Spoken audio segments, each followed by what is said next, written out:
선거구가 합쳐지면서 현역 간의 대결이 펼쳐지는 곳입니다. 우리 지역의 총선 후보를 만나보는 시간, 오늘 부산 남구입니다. 제1호 공약으로 산업은행 이전을 공약을 하셨죠. 국민의힘 박수영 후보 만나보겠습니다. 안녕하세요. 네, 안녕하세요. 박수영입니다. 네, 벌써 내일이 사전투표일이에요. 그렇습니다. 많은 이야기도 하셔야겠지만 우선 카메라 보시고 유권자들께 한 말씀 먼저 부탁드립니다. 예, 말로 하는 정치가 아니고 실적과 성과로 말씀드리는 박수영입니다. 누가 일 잘하는 분인지, 누가 일 잘하는 후보인지 보시고 선택해 주시면 결과는 기호 2번 박수영일 거라고 믿습니다. 현명한 선택 부탁드립니다. 감사합니다. 네. 자, 이제 하나씩 짚어보도록 하겠습니다. 선거구가 이제 합쳐지면서 활동 범위가 늘어나셨어요. 꽤 부담이 많이 되셨을 텐데, 한 달 남짓이라고 네. 들었는데, 그동안 다른 후보의, 상대 후보의 그 권역이었잖아요. 많이 만나보신 것 같으세요? 충분하지는 못하다 이렇게 봅니다. 한 달이라는 시간이 짧고요.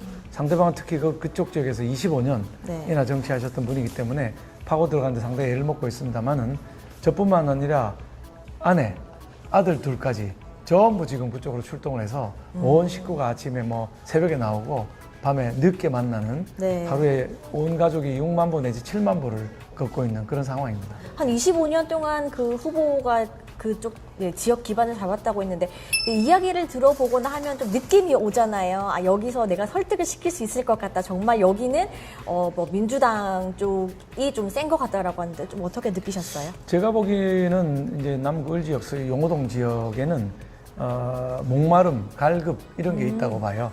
그러니까 남구 갑에는 제가 국회의원 좀 만납시다를 통해서 네. 이틀에 한 건꼴로 민원을 해결했습니다. 네. 근데 용호동 쪽은 제 지역이 아니다 보니까 아직도 자잘한 민원이 너무 많이 남아 있어서 도대체 8년 동안 뭘 하셨나 이런 생각이 들고 주민들은 그래서 해결사 박수영이 빨리 와서 용호동의 산적한 문제를 해결해 주기를 바라고 있다는 인상을 받고 있습니다. 네, 어쨌든 후보가 봤을 때는 바뀔 때가 됐다라는 분위기를 감지했다. 그렇습니다. 그럼 예. 지금 좀 좋은 느낌 받고 있으시네요? 8년이면 충분하다 이런 말씀하시는 분들이 많습니다. 알겠습니다. 자, 그런데 이렇게 최근 여론조사 결과들을 보면 일희일비할 필요는 없지만 그래도 저희가 추이를 살펴보고 있잖아요.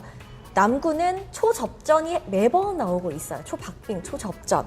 자, 한동훈 위원장이 오고 이 기점으로 전후를 볼까요? 좀 많이 올라갔을 것 같으세요? 한동훈 비대위원장께서 우리 용호동, 특히 또 제가 밀리는 지역인 용호동 메트로 앞에서 유세를 해주셨습니다. 근데 그때 나온 사람의 숫자가 윤석열 대통령 유세 때보다 더 많이 나온 거예요. 그래서 저는 용호동에서도 한동훈과 박수영을 좋아하는 분들이 참 많구나. 그래서 이게 투표로 연결될 것이다 이렇게 보고 있고, 한동훈 위원장 오고 가신 다음에 아마 지금 이제 여론조사 공표 금지 기간이지만은 네. 한 1% 내지 2%는 올라가지 않았을까 이렇게 생각합니다. 알겠습니다. 자, 이런 좋은 느낌 그대로 이제 앞서 이제 후보가 처음에 유권자들께 한 말씀에서 말씀을 해주셨어요. 일 잘하는 후보, 말로만 하지 않겠다. 자, 그러면 이 공약에 대해서 얼마나 확실하게 준비를 했는지 저희가 또 짚어봐야 될 것 같아요. 네. 준비되셨습니까? 자신 있습니다. 알겠습니다. 여러 가지를 묻도록 하겠습니다. 자, 제1호 공약부터 시작을 해서 지난해부터 계속해서 나는 내가 가장 많이 주장을 했다. 앞에서 외쳤다고 하는 게 산업은행 이전 부분이에요. 법이 통과가 되지 않고 있습니다. 가능할까요? 언제쯤 가능할까요? 이번 총선에서 저는 일반적인 언론의 예상과는 달리 저희 당이 일당이 될 거라고 보고 있습니다. 제가 여의도 연구원장을 역임했는데 저 나름대로 예측을 해보면 우리가 일당이 될 것이다. 일당이 되면 산업은행법을 1호 법안으로 통과시키겠다라고 한동훈 위원장이 부산에서 약속한 바가 있습니다. 네. 그래서 우리가 일당이 되고 또 몇 명의 무소속이라든지 민주당 의원들 중에서도 지역 균형 발전을 희망하는 분들이 있기 때문에 설득을 한다면은 산업은행법 통과 가능할 것이다 이렇게 보고 있고, 그 일을 제가 맡아서 추진을 해야 성공할 수 있을 거라고 봅니다. 예. 장소는 어디로 지금? 장소는 문현동 금융단지로 정해져 있죠. 자, 근데 5,000평의 땅을 비워놓고 있습니다. 이건 다른 지역 후보의 이야기이긴 하지만 한 후보가 해운대예요. 해운대 지역의 후보가 해운대 구청 청사가 이제 신청사 이전하는데 구청사 부지 이제 지금 있는 청사 부지에 들여올 자신이 있다. 내가 만약에 후보가 된다면 이재명 대표에게 설득할 자신이 있다. 해운대 유치하겠다라고 하는데 그 부분에 대해서 어떻게 생각하세요? 이재명 대표 설득이 되었다면 될 수 있는 사람이라면 이미 벌써 산업은행법 통과됐을 것입니다. 좋습니다. 여기까지. 네, 자 그러면 이번 총선에서의 또 하나 이슈가 있습니다. 5,6도선 트램인데요. 박재호 후보가 지난 총선에서 2020년에 착공을 하고 2022년 개통을 약속을 했어요. 자, 그런데 아직 착공도 하지 못했습니다. 여기에 대해서 박수영 후보의 보관이 있으신가요? 네, 이게 뭐 사실은 8년 됐습니다. 두 번 당선되면서 지하철 또는 트램으로 용호동표를 상당히 이제 가져가셨죠. 근데 이제 이게 희망 고문을 8년 하신 거고요. 다시 또 1호 공약으로 트램을 내세우면서 4년을 더 달라고 지금 읍소하고 계신 겁니다. 네. 자칫하면 저는 12년 희망 고문이 될 수가 있다. 그걸 제가 막아야 되겠다 생각하고요. 지금 박재호 후보께서 야당 후보께서 추진하신 트램은 표준형 트램이라고 네. 도시와 도시를 연결하는 트램이고 그 크기와 무게가 지하철과 비슷합니다. 이게 굉장히 크고 무거운 육중한 것이기 때문에 경성대 입구에서 이 용호종합복지관 지나서 용호복개천을 지나서 늘빛 교차로까지 올라가는데 상당한 애로가 많습니다. 네. 우선 차선을 많이 먹게 돼요. 하나가 1.5차선을 먹고 교행을 해야 될 거 아닙니까? 내려오는 차하고 그럼 3차선이 없어지는데 지금 사실 그쪽 길은 4차선 내지 8차선이거든요. 네. 8차선, 6차선은 뭐 그래도 3개 먹어도 되지만은 4차선 도로를 3개까지 잠식하게 되면 다른 차들이나 버스가 통행이 불가능해집니다. 그래서 저는 그렇게 크고 육중한 트램은 안 된다.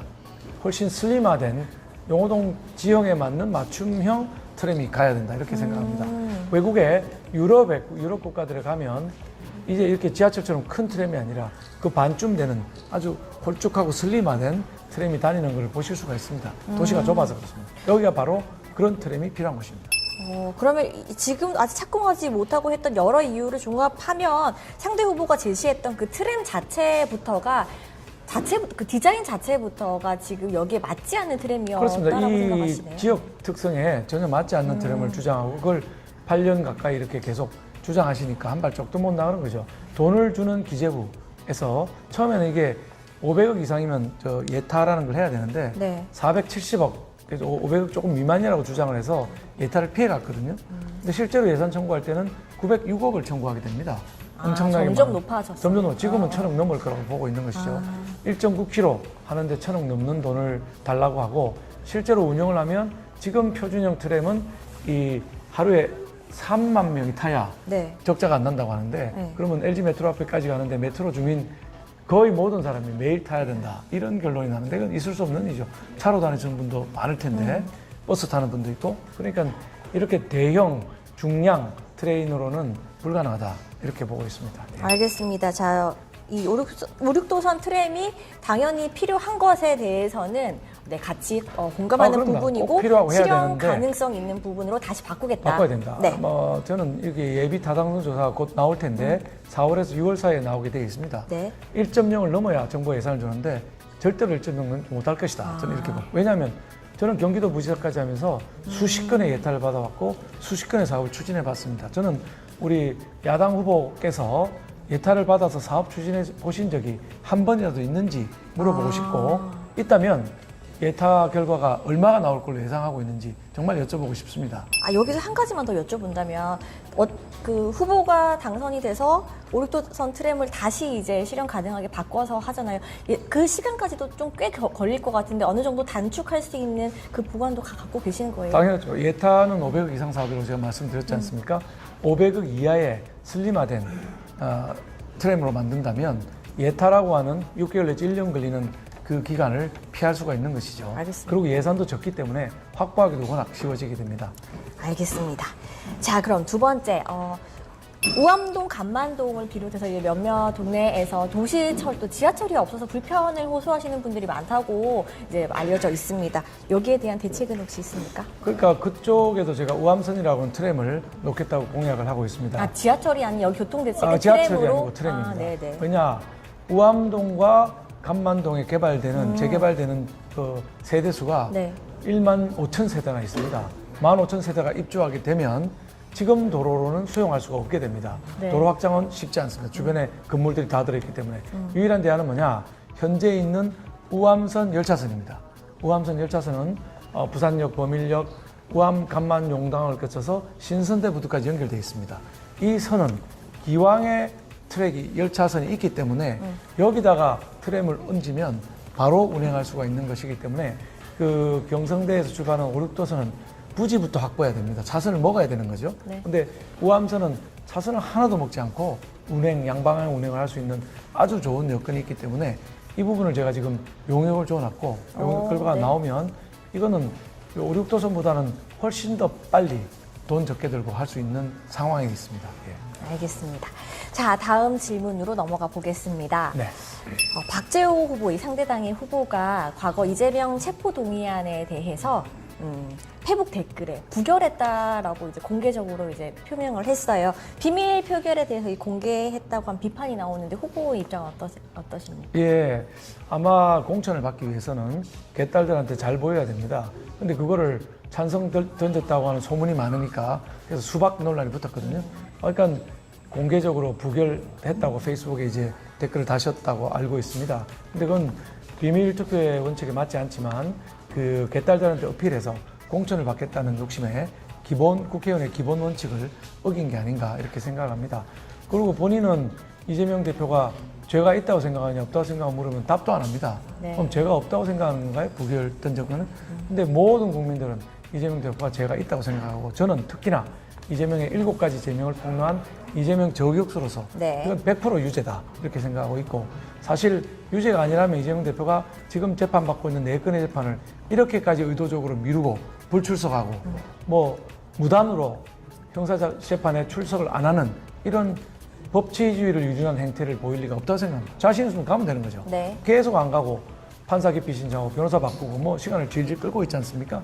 이것은 본인 스스로도 본인이 유죄라고 알기 때문에 벌이고 있는 행각이라고 봅니다. 우리나라 법치주의가 유린되고 있습니다. 네. 자, 이재명 저격수를 자처하고 있는 국민의힘 박수영 후보가 인터뷰를 나누고 있습니다. 자, 이번 총선에서 이재명 조국이 전면에 나서서 선거를 치르고 있어요. 어떻게 보십니까? 한마디 해주신다면? 예, 이재명 형사사건 피고인입니다. 조국 형사사건 피고인이면서 2심에서 징역 2년을 확정 판결 받은 사람입니다. 국민들 다 아시듯이 자기 딸 대학 입시 비리를 저질러서 서류를 위조하고 아이를 부산대 의전원에 입학을 시켰습니다. 부산대 의전원, 우리 부산의 자존심 아닙니까?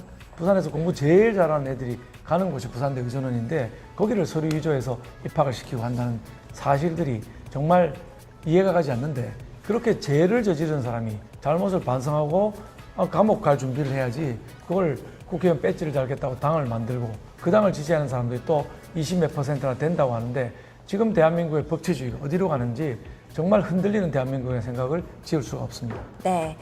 마지막으로 제 질문은 마지막으로 하나 더 드릴게요. 자, 산업은행 이전에 대해서 국민의힘에서는 민주당이 반대 때문에 안 된다라고 계속 이야기를 하고 있어요. 자, 그렇다면 지금 상대당의 박재호 후보에게 한 말씀 부탁드립니다.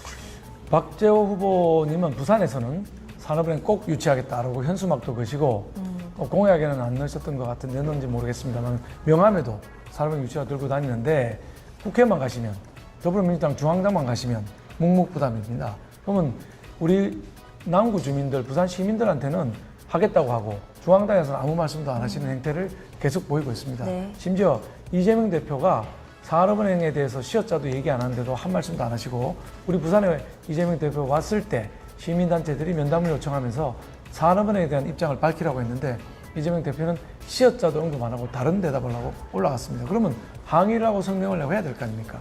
또 본인이 소속되어 있는 정무위원회 법안심사 소위에 산업은행법이 올라갔을 때 그 법안심사 소위위원장인 김종민 의원이 산업은행법은 반발짝도 나아가서는 안 된다 이렇게 발언을 했는데 그러면 바로 받아서 그런 일이 있으면 안 된다 산업은행 반드시 가야 된다고 얘기해야 될 거 아닙니까?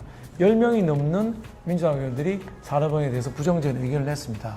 제가 만약 그런 입장이라면 찾아가서 설득하고 끈끈이 성명서 내고 산업은행 부산 이전이 국토균형발전이라고 하는 노무현 정신에 딱 맞는 거라고 계속해서 주장을 할 텐데 부산에서만 말씀하시고 서울 가시면 뭐 묵묵부담이 되고 있는데 네. 아마 공천을 받기 위해서 당 지도부의 눈치를 본 거 아닌가 이런 생각하고 있습니다. 알겠습니다. 후보님 원래 말이 이렇게 빠르셨어요?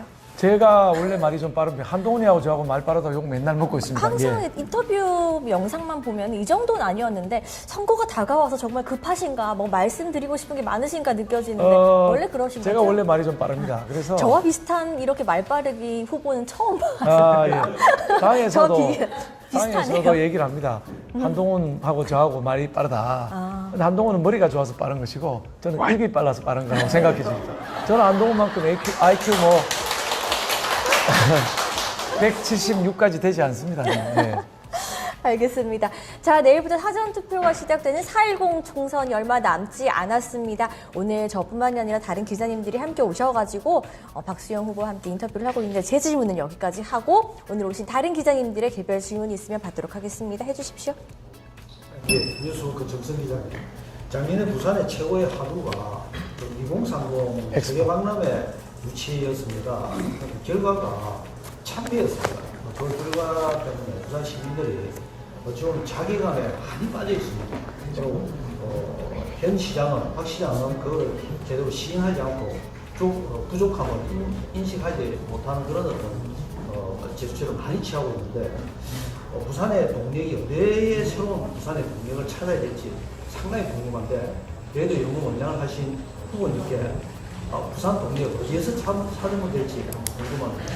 우리 엑스포 유치를 위해서 부산의 발전, 부산의 개발에 대해서 여러 가지 플랜들을 내놨습니다. 그게 이제 엑스포 유치가 안 되면서 무산된 거 아니냐 이렇게 보시는 분들이 많은데 즉시 대통령께서 내려오셔가지고 약속했던 부산 발전 다 하겠다. 산업은행, 가덕도 신공항, 그다음에 뭐 뷰티엑스 같은 부산 발전에 위한 계획들 모두 지원하겠다라고 말씀하셨고 글로벌 허브시티 특별법 이것도 지금 제안이 돼 있는 상황이거든요. 특별법이 만들어지면 부산을 위한 예산 지원이라든지 여러 가지 중앙정부로부터 지원이 이어질 것이기 때문에 엑스포 실패로 무산된 실망감을 성과로 실적으로 우리가 만회를 해야 되는 책무가 우리 어깨에 놓여 있다. 그걸 위해서 글로벌 허브시티 특별법도 만들고 또 우리 산업은행도 제가 그래서 1호 공약으로 내세우고 적극적으로 하고 있습니다. 산업은행이 부산에 유치되면 산업은행 직원이 무려 3,700명이고요. 최고의 금융공기업 중에서 신의 직장이라고 불리는 곳이 산업은행입니다. 이게 오게 되면 상당히 뭐 서울 분사가 남아있다 하더라도 뭐 2,000명 이상의 직원들이 부산에 와서 문현동에 와서 근무하게 될 것이고 그게 되면 우리 남구, 우리 부산 한 단계 도약할 거라고 봅니다. 게다가 산업은행의 신규 직원을 1년에 한 100명 뽑으면 35%, 35명은 부산에서 대학을 나온 사람이 반드시 가야 되게 작년 연말에 법이 바뀌었습니다. 그러니까 그동안의 산업은행은 아무리 부산 대학을 나와도 거의 못 갑니다. 서울대, 연대, 고대 막 외국 대학 나온 사람들이 다 가버리는데 이제 35%는 부산에서 대학 나온 사람들을 위해서 딱 이렇게 저장이 되어 있는 것이죠. 그래서 부산대학교, 뭐 부경대학교, 동아대학 같은 부산에 내놓으라는 대학 졸업생들이 최고의 신의 직장에 갈 수 있는 기회가 생겼기 때문에 부산 경제를 위해서 굉장히 좋다. 바로 산업은행이 오기 때문에 나는 부산이 남구가 해운대구를 따라잡고 또 그 위에 5년 내 해운대구, 10년 내 서울 강남구 따라잡을 수 있다. 이렇게 예측을 하고 있는 것입니다.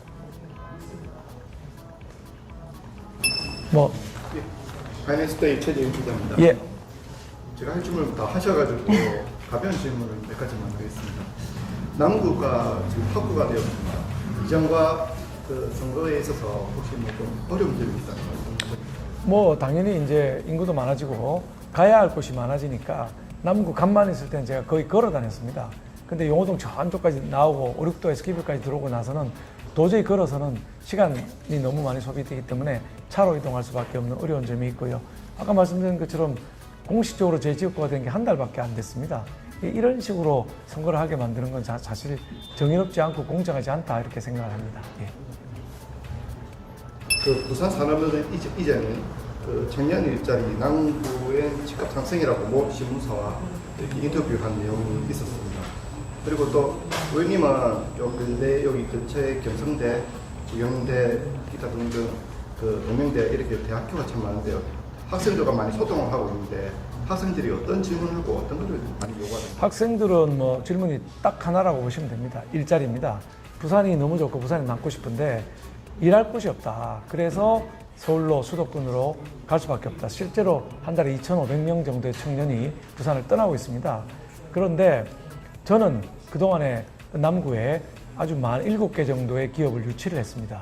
이게 이제 뭐 200~300명 고용하는 거지만 그래도 7개나 되니까 상당히 고용을 했고, 산업은행이 또 크지 않습니까?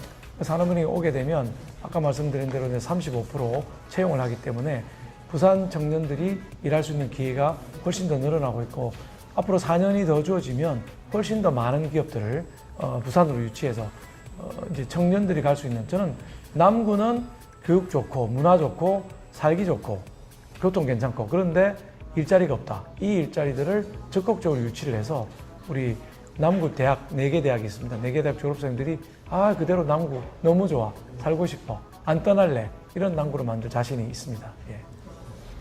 저 브릿지경제 경성자입니다. 경성대, 부경대 상권이 부산의 5대 상권 안에 들었었는데 지금은 아마 10대도 못 들어갈 것 같다는 생각입니다. 그 부경대, 경성대 상권을 좀 살릴 수 있는 방안 혹시 생각해 두신 게 있으신가요?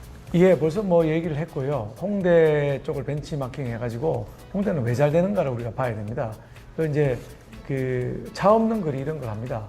그래서 뭐 일주일에 한 번 차 없는 거리를 시행해가지고 많은 사람들이 경성대, 부경대 가면 차도 안 다니고 너무 쉽게 다닐 수 있다, 이런 느낌이 들도록 만들어주는 제도를 이제 업주들하고 이미 협의를 시작을 한 상태입니다. 그래서 그런 것도 포함하고 홍대가 왜 잘 되는지 벤치마킹하러 우리 상권의 대표 업주들하고 같이 올라가서 한번 쭉 돌아보면서 머리를 맞댈 생각입니다. 그래서 점점 좋아지고 앞으로 괜찮아질 거다. 코로나 이후에 회복이 아직 안 되고 있는데 상당 부분 회복되고 있다, 이렇게 보고 있습니다. 그 22대 국회가 경기도부연합의 친북 종북 세력들의 대거 진출이 예상되는데 굉장히 그 이념성이 될 것 같습니다. 우리 경제에 사실 좀 또 마이너스적인 요소도 될 수도 있는데 22대 총선 어떻게 보십니까? 총선 결과를 전체적으로 예측하기는 매우 어렵지만 방금 말씀하신 대로 어떤 언론을 보니까 이재명 대표가 24명의 진보당 후예들, 동진당 후예들을 공천했다고 합니다. 지역구 플러스 비례로. 근데 엄청난 일입니다. 지금 강성이라고 한 명 전주에서 들어와 있는데도 불구하고 국회를 완전 난장판으로 만들고 있습니다. 본회의에서 뭐 고함을 지르고 사사건건 발언해서 강성 발언, 종북 좌파적인 발언을 일삼고 있는데 24명이나 들어온다면 국회가 정말 난장판이 될 우려가 있고, 이 동진당의 후에 진보당은 어떤 사람들입니까? 동진당이 헌법재판소에서 해산이 됐는데 대한민국의 정체성을 부인하고 북한을 찬양 고무하고 대한민국을 내란 선동으로 전복시키려고 했던 그 때문에 해산된 거 아닙니까? 근데 그 후예들이 대한민국에 20몇 명이나 들어온다는 건 정말 있을 수 없는 일이고, 우리 현명한 유권자들이 대한민국 정체성을 지켜주실 거라고 믿습니다. 만일 그분들이 다 들어오면 대한민국은 더 이상 자유민주주의 국가가 되기 어렵다. 거의 뭐 반사회주의로 갈 가능성이 있다. 국회가 난장판이 돼서 사상 최대의 정말 혈투를 벌여야 되는 장으로 바뀔 우려가 있다. 국민들께서 대한민국 자유민주주의와 시장경제를 꼭 지켜주실 것을 부탁을 드립니다. 예. 알겠습니다. 개별신문 여기서 마무리하도록 하겠습니다. 자, 이제 카메라 보시고 마지막으로 우리 유권자들께 한 말씀 부탁드립니다. 네, 우리 남구 유권자 여러분, 존경하는 남구 유권자 여러분들께서는 한 가지 기준으로 봐주셨으면 좋겠습니다. 누가 일 더 잘할 것인가? 누구에게 남구의 미래를 맡길 것인가? 기호 1번이 이재명이라고 하는 형사피고인 플러스 박재호라면 기호 2번은 한동훈과 박수영입니다. 어느 티켓이, 어느 카드가 우리 남구와 부산의 발전에, 그리고 대한민국 발전에 도움이 될 것인지 판단해 주시기 바랍니다. 현명하신 우리 남구 유권자 여러분들께서 합리적이고 현명하신 판단을 해줄 것으로 믿습니다. 감사합니다.